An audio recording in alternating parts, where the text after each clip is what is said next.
বাবার মৃত্যুতেও থেমে নেই এসআইআর এর কাজ। গুরু দশার মধ্যেই এসআইআর এর দায়িত্ব সামলাচ্ছেন বিএলও। জলপাইগুড়ির নন্দনপুর বোয়ালমারি গ্রাম পঞ্চায়েতের ঘটনা। শান্তনু রয়েছে আমার সঙ্গে। শান্তনু, যে ছবি আমরা দেখতে পাচ্ছি তাতে সদ্য বাবাকে বিএলও হারিয়েছেন, কিন্তু সুযোগ থাকলেও দায়িত্ব থেকে তিনি অব্যাহতি নেননি। কারণ এক্ষেত্রে কিন্তু যে কোনো বাড়িতে কোনো দুর্ঘটনা ঘটলে কিন্তু বিএলওদের সুযোগ থাকে, তারা এই দায়িত্ব থেকে কিছুটা অব্যাহতি পেয়ে থাকেন। কিন্তু এক্ষেত্রে বিরাট সরকার, কুমার সরকার, যিনি প্রাথমিক শিক্ষক বিএলওর দায়িত্ব পেয়েছেন, তিনি কিন্তু তার দায়িত্ব থেকে সরে আসেননি। আবার অন্ত্যেষ্টিক্রিয়া করার পর থেকে, অর্থাৎ সেই সন্ধ্যা থেকেই কিন্তু তিনি আবার দায়িত্ব সামলানো শুরু করে দিয়েছেন। বাড়ি বাড়ি ঘুরে ফর্ম সংগ্রহ, এখন তো ফর্ম সংগ্রহের পর বাড়িতে বসে তিনি যে কাজটি করছেন সেটা হচ্ছে ফর্মগুলোকে আপলোডের দায়িত্ব সামলাচ্ছেন। অর্থাৎ প্রতিদিন তার যে দায়িত্ব বিএলও হিসাবে, সেই দায়িত্বই তিনি পালন করে চলেছেন এবং এই কাজকে কিন্তু একটা দৃষ্টান্ত বলেই মনে করছে জেলা প্রশাসন এবং প্রশাসনের আধিকারিকরা। এই খবর জানার পর তার বাড়িতে ছুটে গিয়েছিলেন, যেহেতু শেষ কৃত্যের পর বেশ কিছু কাজ রয়েছে তার পরিবারে, সেই কারণে বেশ কিছু জিনিসপত্র তার পরিবারের হাতে তুলে দিয়ে এসছেন প্রশাসনের আধিকারিকরা। তারা গিয়েছেন, দীর্ঘক্ষণ কথা বলেছেন এবং কোনো প্রয়োজন থাকলে সাহায্য চেয়েছেন। যদিও তিনি এখনো পর্যন্ত বলেছেন সেই অর্থে তার কোনো সাহায্যের দরকার নেই, তিনি যে দায়িত্ব পেয়েছেন সেই দায়িত্বটাই তিনি পালন করে যেতে চান। সামনেই শ্রাদ্ধ শান্তি অনুষ্ঠান রয়েছে, তার জন্য সাময়িক তিনি একটা বিরতি চেয়েছেন এবং তারপর তার যে দায়িত্ব তিনি সেভাবেই পালন করে যাবেন, এমনটাই বলেছেন বিএলও বিরাট কুমার সরকার। এবং তার এই সকলে কিন্তু যখন এসআইআর শুরু হলো তখন তো অ্যাকচুয়ালি মানে সবই ঠিক ছিল, মানে মাঝখানে বাবা মানে কত হয়ে গেলেন, মানে কাজটা তো নির্বাচন কমিশনের কাজ, তো এটা তো মানে করতেই হচ্ছে আর কি আমাকে। তবে আমাকে অনেকেই মানে আমাদের যে অফিসিয়াল লোক আছে, সুপারভাইজার আছে, এরা হেল্প করে আমাকে ফর্মগুলো কালেকশন করে দিচ্ছে। তো আমি কাজটা চালিয়ে যাচ্ছি আমার যথাসাধ্য চেষ্টা করে। সমস্যা বলতে অ্যাকচুয়ালি এই অবস্থায় একটু সমস্যা হবেই আর কি। তো তবু মানে যে নির্বাচন কমিশনের কাজ, এটা তো করতেই হবে আমাকে, ঠিক আছে। প্রশাসন আমাকে সহযোগিতা করছে, যেহেতু একটা বাউন্ডেড সময়ের মধ্যে কাজটা করতে হবে, তো সেটা তো দেখতেই হবে না। আমরা এসেছিলাম বিএলওর পিতৃবিয়োগ হয়েছে, পিতৃবিয়োগের পূরণ তো আমরা কোনোভাবে করতে পারবো না, কিন্তু এর মধ্যেও উনি যেভাবে আমাদের এই মানে বিএলওর যে কাজ সেটা যে উনি করছেন এবং কোনো রকম মানে বল প্রয়োগ বা কোনো রকম চাপ প্রয়োগ ছাড়া, মানে ওনাকে যে কোনো কিছু আমরা যে বলেছি কাজটা করতে তা না, মানে উনি কিন্তু ইচ্ছাকৃতভাবে এই কাজটা চালিয়ে যাচ্ছেন। এটা সত্যি ওনাকে কুর্নিশ জানাতে চাই আমরা। আবারও বিএলওর মৃত্যু, এবার নদিয়ার কৃষ্ণনগরে। বাড়ি থেকে উদ্ধার রিঙ্কু তরফদারের ঝুলন্ত দেহ। পরিবারের দাবি এসআইআর এর কাজের চাপে তিনি আত্মহত্যা করেছেন। ঘর থেকে মিলেছে সুইসাইড নোট, আর তাতে ছত্রে ছত্রে দায়ী করা হয়েছে নির্বাচন কমিশনকে।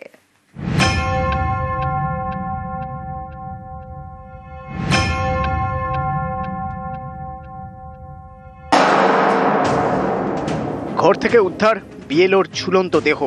মৃতের নাম রিঙ্কু তরফদার। পরিবারের দাবি ঘর থেকে মিলেছে সুইসাইড নোট, তাতে লেখা এই পরিণতির জন্য নির্বাচন কমিশন দায়ী। নদিয়ার কৃষ্ণনগরের ষষ্ঠীতলা, এখানকার বাসিন্দা রিঙ্কু তরফদার। চাপড়ার বাঙালঝি স্বামী বিবেকানন্দ বিদ্যা মন্দিরের প্যারা টিচার। চাপড়া 2 নম্বর পঞ্চায়েত এলাকার 201 নম্বর বুথের বিএলও ছিলেন রিঙ্কু। শনিবার সকালে 3 তলার ঘর থেকে উদ্ধার হয় তার ঝুলন্ত দেহ। পরিবারের অভিযোগ, এসআইআর এর অতিরিক্ত কাজের চাপে আত্মহত্যা করেছেন রিঙ্কু।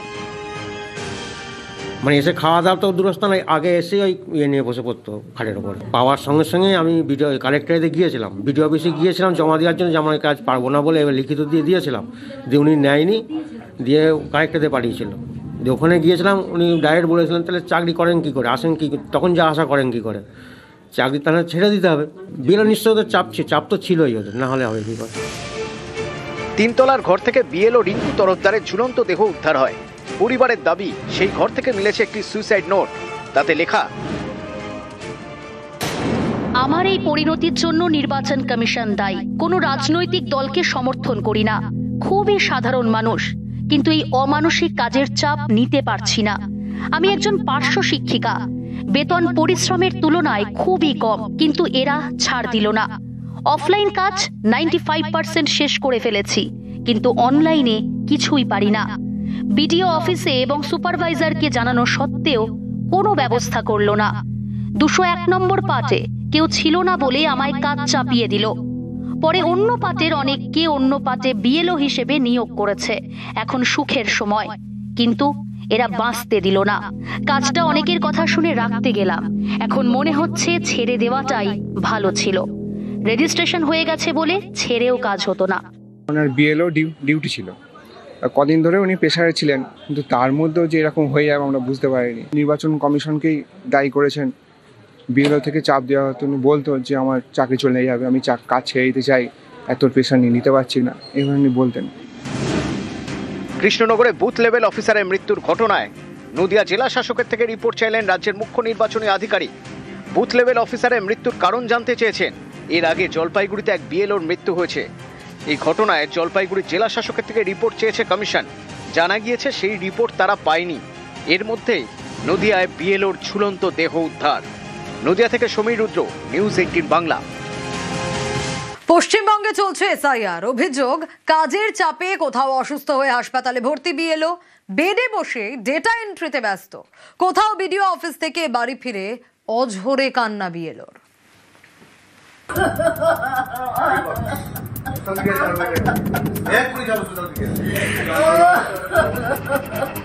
আমি তো বলছি কাজে করে পিছিয়ে নেই তো, মোটামুটি করে কাজে করে পিছিয়ে নেই তো।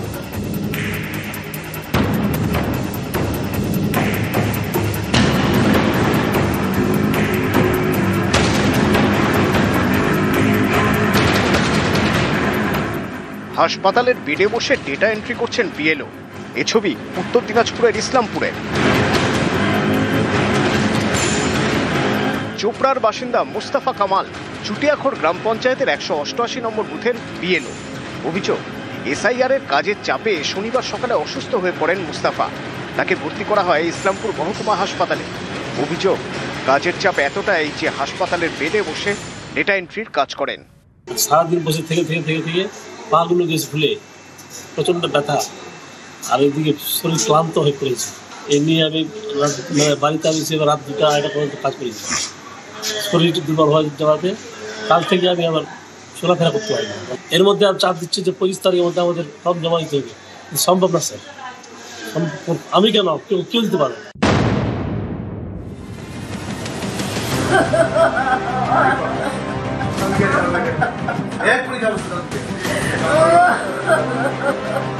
আমি তো বলছি কাজে করে পিছিয়ে নেই তো, মোটামুটি করে কাজে করে পিছিয়ে নেই তো, মোটামুটি করেছে।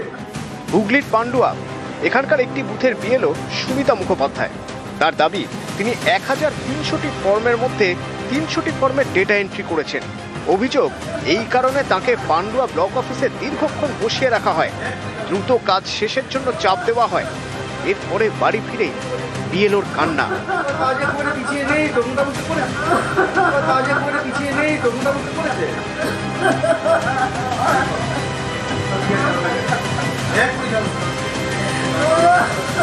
আমার কাজটা ডিলে হয়েছে এই কারণে আমি অ্যাডিশনাল বিএলও পরে পেয়েছি আপনাদের টেকনিক্যাল ফল্টের জন্য। আমার 10 বছর আগে থেকে অ্যাক্সিডেন্ট হয়েছিল। এই অ্যাক্সিডেন্টের পর থেকে কিন্তু আমার নিউরোসাইকিয়াট্রিস্টকে দেখাতে হয়, মেডিসিন নিতে হয়। এত কিছু মেডিসিন নেওয়ার পরও কিন্তু আমি এই কাজ থেকে অব্যাহতি চাইনি। সুপারভাইজার বললেন ওনাকে ছেড়ে দিন, উনি অসুস্থ, তা সত্ত্বেও কিন্তু এই ব্যাপারটা ডিলে করলো ওরা, যার জন্য আমি বাড়িতে এসে আমি খাবারটুকু খেতে পারি। আমাকে পরিবারের লোকেরা খাবারটা খেয়ে মেডিসিনটা দেওয়ার চেষ্টা করেছে। জলপাইগুড়ি সদর ব্লকের গোড়ালবাড়ি গ্রাম পঞ্চায়েত, এখানকার খান সাহেব পাড়ার একটি বুথের বিএলও অঞ্জুয়ারা বেগম। স্থানীয়দের দাবি, এসআইআর এর কাজ শুরুর পর তিনি অসুস্থ হয়ে পড়েন। এরপর থেকেই বিএলওর কাজ করছেন অঞ্জুয়ারার নাবালক ছেলে। বিএলওর যে সে তো নাই, এখন বলে হসপিটালে আছে কি কোথায় আছে আমরা তো জানি না। পরে ওর ছেলেকে কালকে জমা দিয়েছি। ভিডিও থেকে আসে একবার সঠিক মূল্যায়নটা যদি করে দেয় যে ও অসুস্থ বা ওর ছেলেই চলবে, পরে যদি কোনো ভুলভাল হয় তো তার দায়িত্ব কে নেবে।